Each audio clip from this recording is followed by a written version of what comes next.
Come on, school, plotting on some change with my dudes. Really, that's the only thing we do. Talking about the game and how to move. We gon' keep it realer than the news. Still with all my brothers from the roots. All about the check, not the shoes. Bet that I'm gon' learn if I lose. Got a lot to earn and to prove. Yeah, they count me out, but it's cool. I'ma show you how to make it through. It's a school, yeah. What's up, everybody? It's Benny. I got a very, very special episode of Sturmer Scoop today.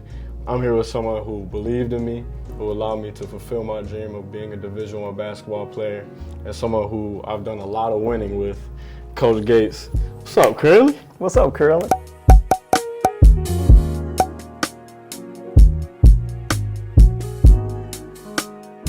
The first question I got for you, man, is what got you into hoops?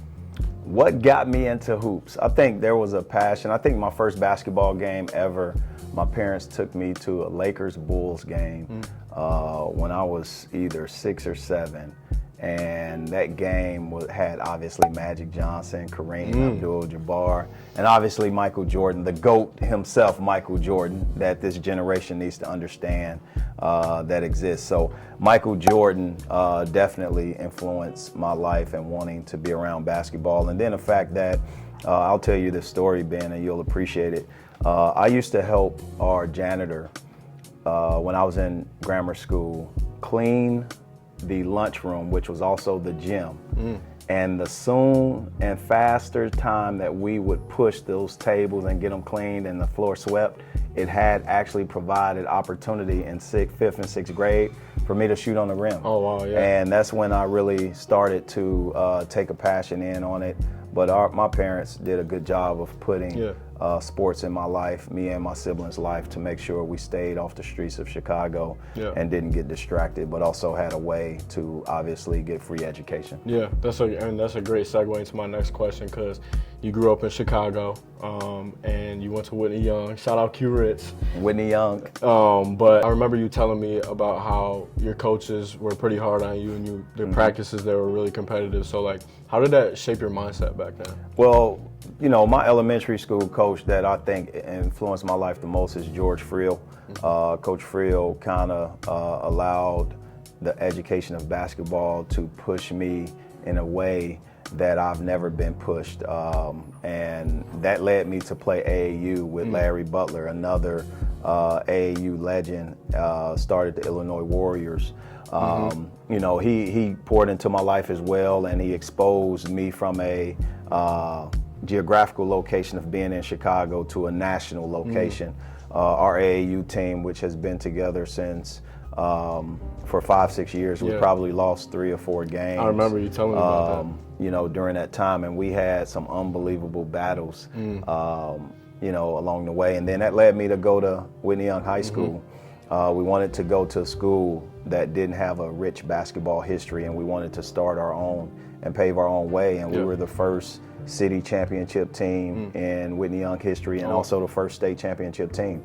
So we did something that hadn't been done at a place, and we had this vision as 8th graders, and we attended Whitney Young. Our coach retired our last season. And he retired. We sent Coach Stanton, who is one of the most influential men in my life. Coach poured into me, and he taught me discipline, and he gave me the confidence and the ability to lead. And all these coaches told me I would be a coach. I just didn't believe them at that time. And I just love my coaches. I still talk to them to this day, and I still talk to Ben Braun as well, where I played at the University of California. Explain this photo to the people real quick. What is the photo? Oh my goodness, the photo. This one. Oh man, oh yeah. This is preseason #1 team, okay? The preseason #1 team at Whitney Young. And we have on this, and I'll talk about each guy if you don't mind. Go ahead. Reggie Jones. Reggie Jones was an unbelievable player for us, great friend. Marquise Wright, he transferred in. Marquise was a 6'8", 6'9" lefty. You look at Corey Harris. Corey Harris was about 6'8", 6'9". Chris Clemens, 6'8", 6'9", bouncy athlete. You had Najib Eccles, late great Najee Eccles. Najee Eccles, we lost probably 2 years ago. He played his first 2 years of basketball here at Mizzou. No way. Yes, indeed. Oh, wow. You know, shout out to his wife, you know, his family, friends and loved ones. We lost a great man, a great person. Myself, obviously, sitting in the middle. Like this. I was the captain, at least one of them. Of course. Cordell Henry, point guard, Yeah. and then obviously Quentin Richardson. But this was our preseason photo shoot as the #1 team preseason in Chicago. This picture was on the back page of the Chicago Sun-Times. And what we do have on is our Whitney Young jersey. And we were the first high school team under Jumpman and Jordan. Well, that's so real swag. We were sponsored by Jordan and That's Jumpman. real swag. That's real swag. #1 team in the country. That's tough. So after winning the state chip, by the way, he was cooking. I'm gonna put the highlights right here.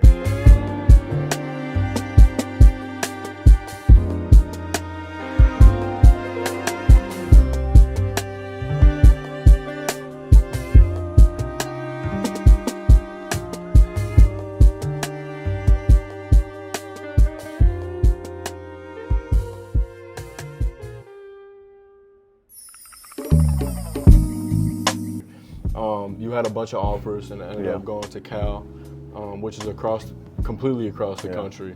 What went into that decision? Well, the first statement about that state championship team, before the game, I walked into a room on our floor in the hotel while we was at the state tournament. I saw all these T-shirts that said champions before the game. So think about the pressure that we had, that I had. I didn't share that with anyone, but I said, oh my goodness, we got to come out on top. They already got the shirts. Yeah, y'all got to win that now. We got to win that. Y'all got to win that. But as it relates to my decision to go to Cal, right, I talked to every coach, every single coach probably in the country. I was close to signing with Northeastern in Boston. Really? I was close to signing with them. But as a top 100 athlete, they just did a great job evaluating me, and I built a relationship. But I just held off until the end of the season, second signing period. But I remember during my home visits, I sat and talked to every coach, and I asked them if they had rules and regulations against freshmen becoming captains and leaders. And all I'm doing is repeating everything that Coach Friel, Coach Stanton, Coach Butler, all my coaches said that I was a great leader, a good leader, right? And I didn't ask about shots. I didn't ask about how many minutes I was going to play. I didn't even ask where the school was located, right? I asked, do you have rules against freshmen becoming captains? There's only one coach. I mean, I had Lute Olson, I had John Thompson, I had different coaches come into my home, legends, that I would ask this to. I eventually chose Cal over Kansas, over Oklahoma, and over DePaul in Illinois, because Ben Braun sat on the edge of his seat and he said, tell me more. And I sat there and told him more. He's the only coach that was curious about what a 17, 18-year-old kid had to ask about leadership and being a captain. And to this day, he and I joke about that conversation. That's crazy. But that's one of the reasons why that I chose Cal. Yeah, I mean, and I remember after we won our game at March Madness, you brought him into the locker room, and I got to meet him and stuff. But like you said, you're a captain every year. You played there. You graduated in 3 years. Yeah. But at what point did you know you were going to be a coach? Well, again, my coaches back home, Coach Friel, Coach Stanton, Coach Butler, they always knew that I had coaching in me because of my leadership skills. I wasn't afraid of confrontation. I would tell whomever they're not doing something correctly, even when I may not have done it correctly. I still wasn't afraid to lead, and that was something that stood out. I was always a little bit more serious when it came down to trying to complete the task, or even preparation, or even off-season or regimen, classrooms, and different things like that. I was always a more serious student, and a student of the game. I took practice serious.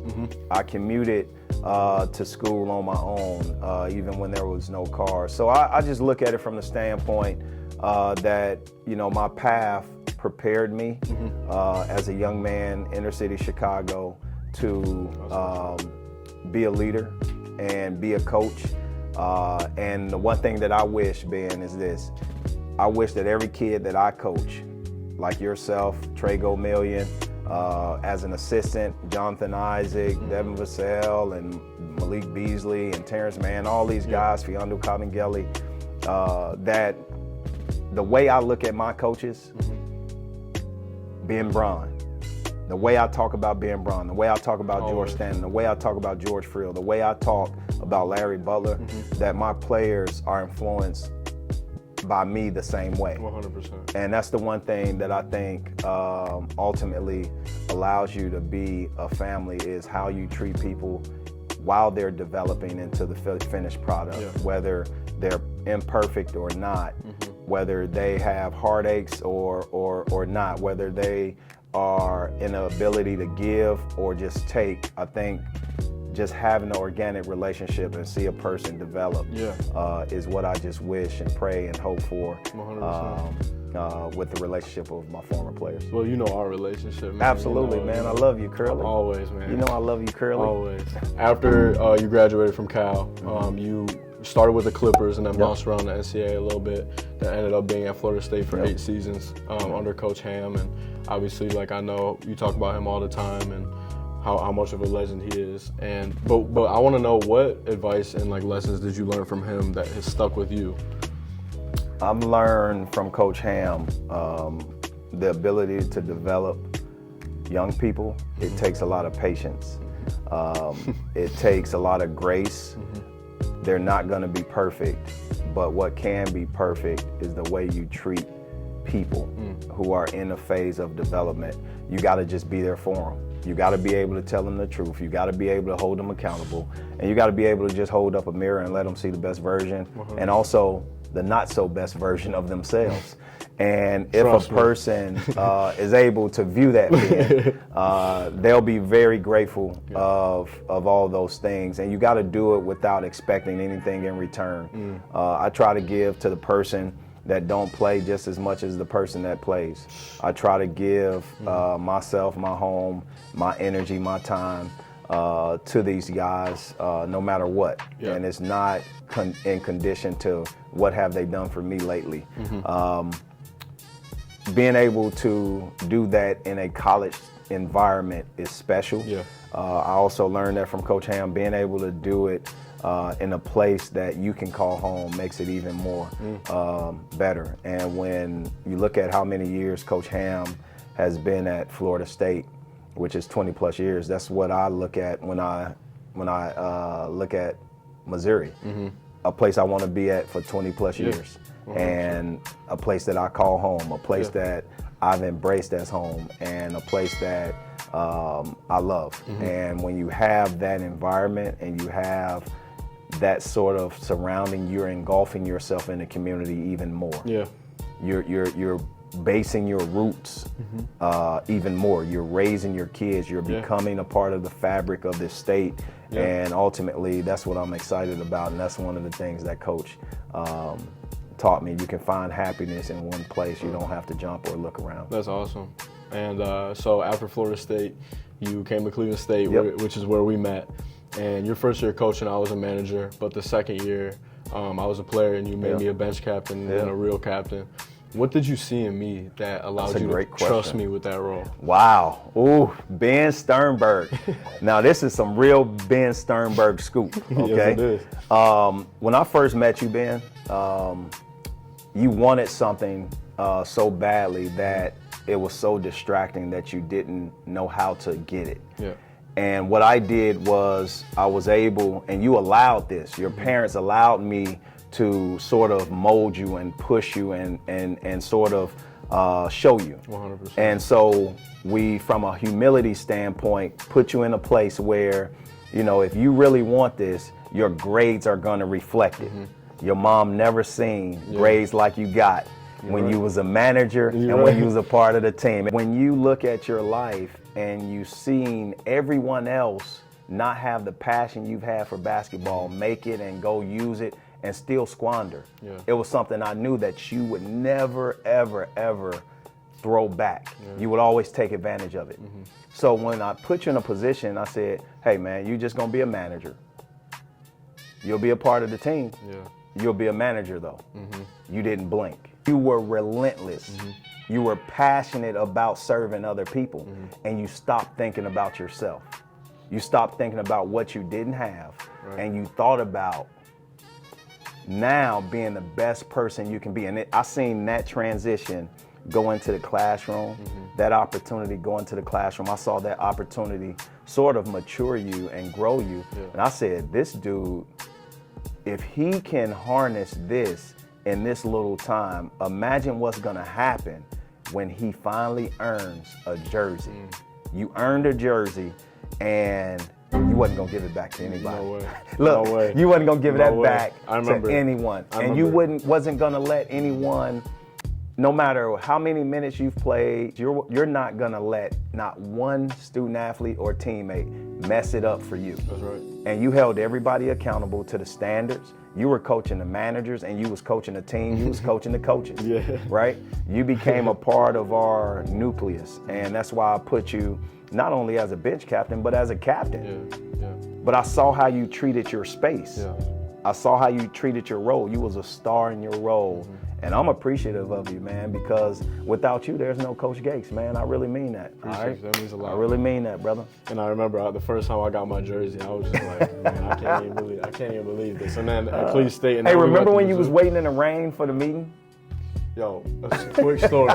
I wanted this so bad that the first meeting with Coach Gates, did not go well. It was not well. I came in there with earrings. I came in there with a backpack looking like a hooper, and I was like, man, I'm about to get this. And what did I say to you? You were like, nope, you got to try again. Let's try this meeting again. I man. didn't hear from Gates for like 10 days, and I was like, I'm probably just gonna have to go work for my dad or something. Coach texted me, let's meet, and it was pouring rain. It was pouring rain. I pulled up to this dude in the suit. I was wearing a suit outside. I was waiting for him, and I told him, and I was like, I want it. Like, I don't care. Like, I was talking to Trey about this last night. It's, you live one time. So I was like, you know what? I'm going to go do it. I'm going to give high level, whatever coach thinks, I'm going to do it. I'm going to give it all my all. And then it worked. It ended up working out. Man, unbelievable. But you know, the one thing they say, first impressions, but it takes grace to allow a kid to get to the second. And first impressions, yeah, it means something, but a first impression isn't everything. And you know, as a head coach, someone's trying to give their best. You know the discernment in their heart. You know where they are in life. It's up to us as leaders to also give them a second opportunity to give a first impression. And I just gave you a second opportunity to give a first impression, and you aced that. You did a great job, man. Thankful. So I'm thankful for you. But yeah, so we were at Cleveland State for three seasons together. Me and Trey were betting on this one. What is your favorite game from those 3 seasons, if you could choose one? Favorite game? If you had a favorite game to choose, I know it's a lot to choose from, but I think I have a feeling what you're First round, triple overtime, IPFW. I drew up a 3-pointer at the end, a baseline out of bounds 3-pointer to tie it up in the second overtime for in regulation. Yeah, for was it regulation? It probably was for Aljavon Eichelberger, who did not make a 3 all season. I drew up a baseline out of bounds play for him. Legendary. To make a 3 at the top of the key. Everybody looked at me in the huddle like, what is he talking about? But everyone respected it so much that, okay, let's do it. And when I say the conviction of my pen, from my heart to my pen on that whiteboard, jumped from the whiteboard into you guys, into that shot. We executed the play, and that season could have ended abruptly as the number one team, losing in the first round. And then obviously moving forward to NCAA tournament. NCAA. Al cashed that. Aljavon Eichelberger. I'll never forget that. The shot. And then, I don't know if you remember, you definitely remember, but when Mabor checked in at the end of the game and he started jumping, and we all started jumping on the side. That was a moment. We went viral for that, that was too. a moment, man. That was a moment. What a time at Cleveland State. So after Cleveland State, we came to Mizzou together. Obviously, I couldn't imagine being here without you, though. I mean, I can't. going high major. I was just trying to get to Cleveland State, and then we went to high major. Crazy. But we came to Mizzou together, and obviously we had a historic season. We went to March Madness. We got a win in there for the first time in 10 seasons. But I want to know, what's the biggest difference between coaching from a high major and then a mid-major? Can I say this first, Ben? Everyone looks at making that jump, and no one knew you guys. No one knew what I knew. And what I did know is that, Trey Gomillion, Defensive Player of the Year. You had Demoy Hodge, Defensive Player of the Year. You had Mabor Majak, right? But the most important person that I made sure I got here at Mizzou, because we were bringing a group of guys together where we only had 3 returners, Ronnie DeGray, Kobe Brown, Caleb Brown, and everyone else would have been on the same team for the first time ever. I knew the importance of you bridging that gap, right? But also connecting these guys behind the scenes how I needed you to, and also the messaging. So I just want to credit you for that. Appreciate you, and obviously, you was ready on the word go. Man. With no hesitation. I remember that phone call. I was like, Mom, I'm packing my bag. Like, let's get ready. I'm going. No other choice. But it was like that. Wherever you were going to go after that year, I was going with you 100%. But that's what makes it special, man. We ran Cleveland State like a high major program. Definitely. I did at Cleveland State what I knew from Florida State. And, our president at the time, Harlan Sands, our athletic director, Scott Garrett, the whole senior leadership team, they believed in the vision that we had. And there wasn't a point in time where there was a friction. There was disagreements. They didn't agree on everything that I saw, but there was also a piece that, they got my back and I got theirs. And they allowed us to run a high major. When I say a high major program, we ran a high major program on and off the court. Sure was. And it was one that I thought could withstand a test of time, and that's why we were able to transition into COVID and have the success that we had when we abruptly set the foundation and got put out at Oakland, last game of the season, and then move forward. But we had the right guys in the locker room, we had the right leadership, and we had unbelievable support. So Coach Ham taught me some things that I applied at Cleveland State. And Cleveland State allowed me a platform to show it. Missouri, we just brought the show here. Yeah, we did. And when I say that from an infrastructure standpoint, I'm talking about how we run everything from off the court to our operations, to our standard operating procedures, to our disciplinary situations, to our culture. We brought everything with us, every folder, every binder. And we knew that the leadership here at Mizzou was going to be able to support it the same way. Definitely. And, it's special when those things happen, and that's what took place. Yeah, definitely. Like you said, like the culture, like how crazy I was about that culture. I wasn't letting nothing get in between our culture. And just like the family environment, I think we had everybody from 1 to 15, 1 to 18. It was like we were all brothers. We were all together all the time. And I think that's why we've been so successful. At Mizzou, I started vlogging. I started giving people the behind the scenes stuff.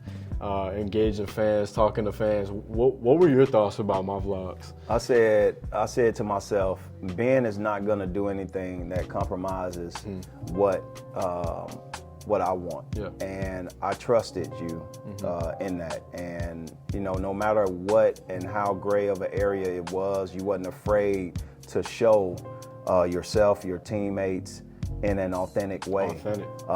And nothing was planned. Nothing was pre-scripted 100%. or anything else. And I think you gave something that is gonna last a lifetime, because when you look back at the banners in this building, you don't know what really went down behind the scenes. But when you look at the success we had in our first year and going to the second round of the tournament, you have documentary worthy, sort of material. 100%. And I'm excited to see 20 years, 30 years, 40 years from now, the celebration of that reunion and that team come together and watch some of those videos. And I think that when you look from the perspective of this era of cell phone, this era of multimedia production, this era of vlogging, that is useful because it's going to always connect people that was doing something special on this program. It's a reason why on the banner we put everyone's name on the back. It's a reason for that because these stories are stories that you will always share. There's something on the front, but there's stories on the back side of it, and we started that tradition at Cleveland State. And you have the footage. I wish you had footage from Cleveland State like that. Me too. But you have footage that is definitely documentary worthy. And you got to understand, you did your own editing. You did your own production. You still maintain a high GPA. Ultimately, you're going to do over a period of time what I know you're capable. You're a special dude, and you're going to keep this program and keep your team, your specific team together, no different than some others. I appreciate that, Coach. And the last question I got for you, man, is what are you looking forward to this season, this upcoming season at Mizzou? You know, I'm very excited about this season, Ben. You know, we brought Jeremy Sanchez back. My guy, Sandy is back, and, you know, he's done a tremendous job, no different than what you've done. You guys were teammates. But the big thing is we have a balance of portal guys, Sanchez being the 6'1", 6 portal guys. Jeremy Sanchez, who is one of our captains, Tony Perkins, point guard, Jacob Cruz, right? You have Josh Gray. You have Marquez Ward, who we've played against at Northern Kentucky. And then you have, you know, none other than you look at his path, and I'm gonna say this name, you look at his path, and you look at what he's been able to do at Duke University, et cetera, right? McDonald's All-American, Mark Mitchell. So those things matter. Now balance it. You know, you balance the portal. You have the freshman class. You look at the freshman class, T.O. Barrett, Honor Boateng. You look at Marcus Allen, Trent Burns, Peyton Marshall. Those guys now can develop properly, and you know they're running their own race. But I think that class is very special. And a group of returning guys: Aiden Shaw, Ant Robinson, Trent Pierce. You look at none other than Tamar Bates. Tamar Bates was 40, 50, 90, and Caleb Grill. I mean, those guys have put really some time and effort into the bricks. Danny Stevens and J.V. Brown are two walk-ons that have done a tremendous job. You know, we have a great team that I think can do some things, and it's just a matter of the team building, the environments. I think our schedule allows this team to grow in a way without growing too fast, but also learn about each other in these situations. We just got to stay healthy, man. And, you know, knock on wood, I'm excited. We'll stay healthy, and we'll afford our team an opportunity to grow and maximize their potential. I'm definitely excited to see it, but I want to give you a big thanks, man, for not only this interview, but help change my life, give me experiences I'll never forget, bring me friends like Trey, one of my best friends in the whole world. Absolutely. And yeah, this is the legend, the GOAT himself, Curly. I want to appreciate you guys for watching this episode of the Sternberg Scoop. Can't wait to get this out to you guys, especially the MIZ fans. But you got anything you want to say? MIZ. ZOU, baby. Good job, man. Love you, man. The new Sternberg Scoop t-shirt is finally out now. For only $29.99, you can look insanely fresh. You can wear it to the basketball court, to the club, to your little cousin's choir concert, and even to your grandma's bingo game if you want. When you get your dream girl, don't say thank you, just say, good job shirt. Contact us by DM at the Sternberg Scoop on Instagram. Again, at Sternberg Scoop on Instagram. Tap in today. Now back to your regularly scheduled programming. My bitch, you'll never work. I put 100 racks on your head. I put 100 racks in that person. I said, back came in. I just see it all as perfect timing. Racks they spin. I done it all, just know I'm grind. They wouldn't let us in. I kicked down that door because I'm side. Check the seal again. I pulled up before just like I'm Isaac. Medicine, you can't fix it all if they can't solve it. Really him. If you need my love, then you can call me up. Once it's up, ain't no falling back.